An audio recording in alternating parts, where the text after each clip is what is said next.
بسم اللہ الرحمن الرحیم۔ ایک سنائپر کی سنسنی خیز داستان، سنائپر ایپیسوڈ نمبر 1۔ اس دوشاخے پر بیٹھے مجھے 12 گھنٹے ہونے کو تھے۔ میں بس اپنے ہاتھ پاؤں کو محدود حرکت دے کر اپنے عضو کو سن ہونے سے بچا سکتا تھا۔ اس سے زیادہ حرکت کرنے کی عیاشی میری قسمت میں نہیں تھی، لیکن یہ سب میرے لیے اتنا زیادہ بھی مشکل نہیں تھا کہ مجھے اپنے فرض سے باز رکھ سکتا۔ دوران ٹریننگ میں 36 گھنٹے اس سے بھی محدود جگہ پر بیٹھ کر گزار چکا تھا، بلکہ ایک مرتبہ تو مجھے 48 گھنٹے گزارنے پڑ گئے تھے۔ لیکن اس میں بھی شک نہیں کہ ٹریننگ اور حقیقت میں زمین آسمان کا فرق ہوتا ہے۔ ٹریننگ ہوتی ہی غلطیاں سدھارنے کے لیے ہے، جبکہ حقیقت میں غلطی کرنے کا مطلب اپنی جان گنوانا ہوتا ہے۔ خاص کر کے ایک سنائپر کے لیے غلطی کا تصور ہی محال ہے۔ ہمارے اساتذہ کہا کرتے تھے، سنائپر کے پاس فائر کرنے کے لیے صرف ایک گولی ہوتی ہے۔ اگر وہ گولی ہدف کو نہ چھو سکے تو دردناک موت سنائپر کا مقدر بن جاتی ہے۔ میرے پسندیدہ استاد کیپٹن راؤ تصور کا قول اس بارے اور بھی متشدد تھا۔ ان کے مطابق سنائپر کے پاس فائر کرنے کے لیے 2 گولیاں ہوتی ہیں۔ پہلی گولی ہدف کے لیے، اور اگر وہ خطا ہو جائے تو دوسری گولی اپنے لیے، کیونکہ دشمن کے ہاتھ آنے کا مطلب زندہ درگور ہونا ہوتا ہے۔ البتہ گولی کے نشانے پر لگنے کی صورت میں ایسی افراتفری اور انتشار پھیلتا ہے کہ سنائپر کی طرف لوگوں کا دھیان بٹ جاتا ہے۔ یوں بھی سنائپر کا ہدف اہم شخصیات ہی کو نشانہ بنانا ہوتا ہے، لیکن عملی زندگی میں آنے کے بعد میں یہ کہنے میں حق بجانب ہوں کہ اس کے برعکس ہونا بھی ممکن ہے، کیونکہ ایک بار ہمارا ایک ساتھی ناکام فائر کرنے کے بعد بھی اپنی جان بچانے میں کامیاب ہو گیا تھا، اور اس کی وجہ اس کا آہنی ارادہ، بہترین کیموفلاج اور نشانہ بازی میں اعلیٰ درجے کی مہارت تھی۔ گو اصل ہدف خوش قسمتی سے بچ گیا تھا، مگر اس کے 8-9 محافظ ہمارے سنائپر نے چن چن کر مار دیے تھے۔ مجبوراً دشمن کو سنائپر پکڑنے سے زیادہ اپنی جان بچانے کی فکر ہوئی، اور وہ مزید کمک کی تلاش میں میدان چھوڑ کر بھاگ گئے۔ ان کی واپسی تک ہمارا ساتھی وہاں سے غائب ہو چکا تھا۔ در حقیقت ایک سنائپر کو نشانہ بازی میں مہارت کے ساتھ ذہنی طور پر بھی چاقو چبند اور ہوشیار ہونا چاہیے، تاکہ حالات کے مطابق بہتر فیصلہ کر سکے۔ اس کے ساتھ اسے چھپنے کی جگہ کا چناؤ کرتے وقت وہاں سے فرار ہونے کے رستوں کو بھی نگاہ میں رکھنا چاہیے کہ کسی بھی ناگہانی صورتحال میں وہاں سے بھاگ کر اپنی جان بچا سکے۔ اس وقت میرے ہاتھ میں آسٹریلیا کی بنی SSG رائفل تھی، جسے سٹائر رائفل بھی کہتے ہیں۔ گو آج اس سے کئی گنا زیادہ بہترین اور معیاری رائفلیں دستیاب ہیں، مگر اس کا یہ مطلب نہیں کہ اس کی افادیت اچھی رائفلوں کی موجودگی میں کم ہو جائے۔ اس سے 800 گز تک کسی آدمی کو آسانی سے نشانہ بنایا جا سکتا تھا۔ اس کی میگزین میں 5 گولیوں کی گنجائش تھی، لیکن ہر بار فائر کرنے کے بعد رائفل دوبارہ کاک کرنا پڑتی تھی۔ اس وقت میں نے جس جگہ کا انتخاب کیا تھا وہاں سے ہدف کا فاصلہ 700 گز بنتا تھا۔ سبز درخت کی مناسبت سے میں نے اپنے لباس کے اوپر سبز رنگ کا گلی سوٹ پہنا ہوا تھا۔ گلی سوٹ سنائپر کا وہ مخصوص لباس ہوتا ہے جو اسے علاقے کی مناسبت سے چھپنے میں مدد دیتا ہے۔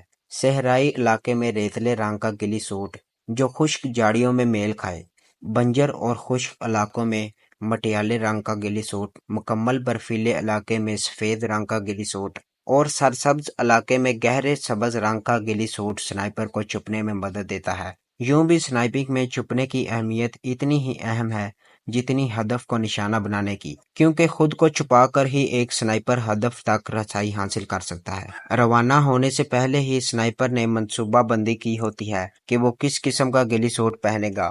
بعض اوقات اسے منصوبے کے مطابق چھپنے کی جگہ نظر نہیں آتی۔ ایسی حالت میں وہ وقتی طور پر گھاس پوش درختوں کے پتوں اور اپنے جسم کو کیچڑ میں لت پت کر کے علاقے کی مناسبت سے اپنا کیموفلاج کر لیتا ہے۔ میں نے پشت پر بندی پانی کی بوتل کی پلاسٹک پائپ کو منہ میں لے کر تھوڑا سا پانی پیا۔ موسم کافی خوشگوار تھا، ورنہ تو گرمی سنائپر کے لیے اذیت کا باعث بن جاتی ہے۔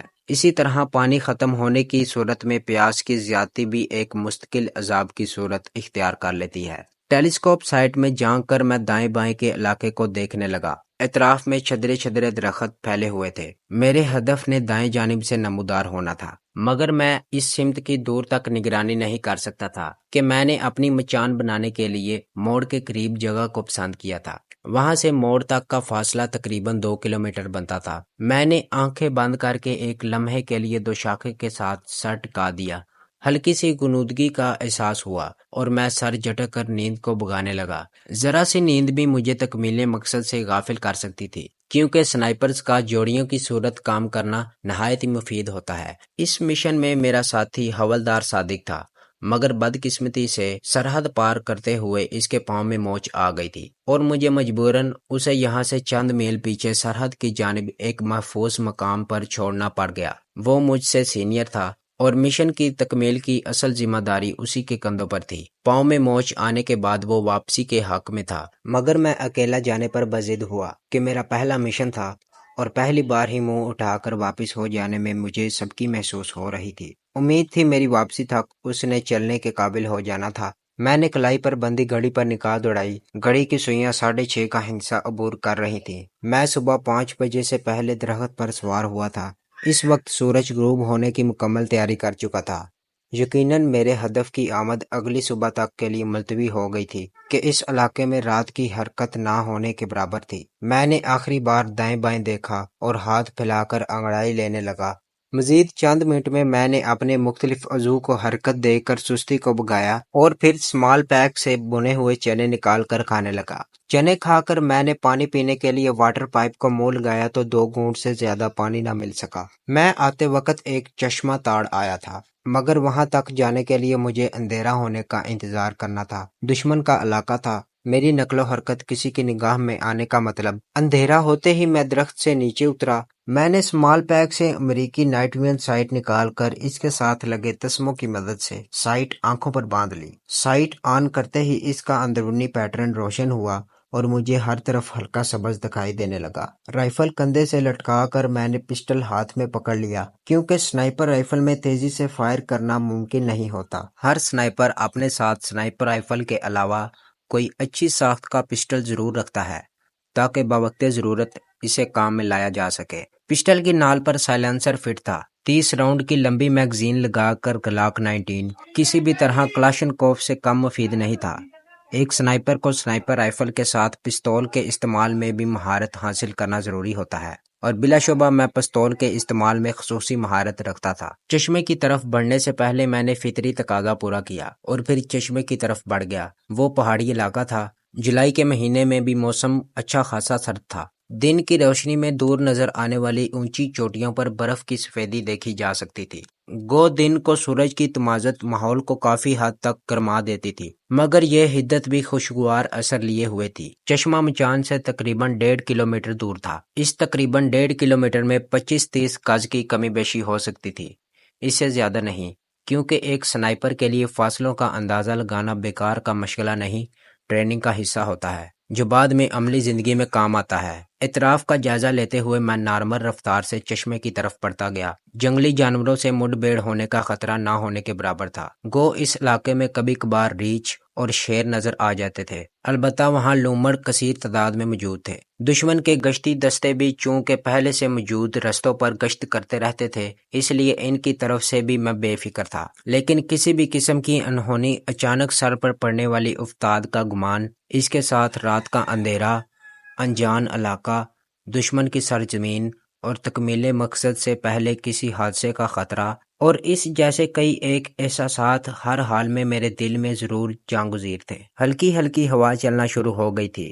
یہ ہوا سردی بڑھانے کا سبب بنتی ہے، کیونکہ یہ برفیلی چوٹیوں سے گھوم کر یہاں تک پہنچتی ہے۔ چشمے کے قریب پہنچ کر میں بیٹھ گیا اور ہاتھ کا اوک بنا کر پانی پینے لگا۔ نہایت ٹھنڈا اور شیریں پانی تھا۔ خوب سیر ہونے کے بعد میں نے اسمال پیک سے پلاسٹک کی بوتل نکالی اور بھرنے لگا۔ بوتل بھر کر میں نے اسمال پیک میں رکھی اور واپس چل پڑا، لیکن واپس چلنے سے پہلے میں نے قطبی ستارے کو دیکھ کر سمت کا تعین کر لیا تھا۔ گو میرے پاس کمپاس نہیں تھی، لیکن آسمان صاف ہونے کی وجہ سے اس کی ضرورت مجھے محسوس نہیں ہوئی۔ تو یہ تھی ہماری آج کی ایپیسوڈ۔ امید کرتا ہوں کہ یہ کہانی آپ کو اچھی لگی ہوگی۔ اسے لائک کریں، شیئر کریں اور کمنٹ میں ضرور اپنا اظہار خیال پیش کریں، اور اگر اس چینل کو سبسکرائب نہیں کیا تو اس چینل کو سبسکرائب کریں اور بیل آئیکن کو دبا کر آل نوٹیفیکیشن آن کر لیں۔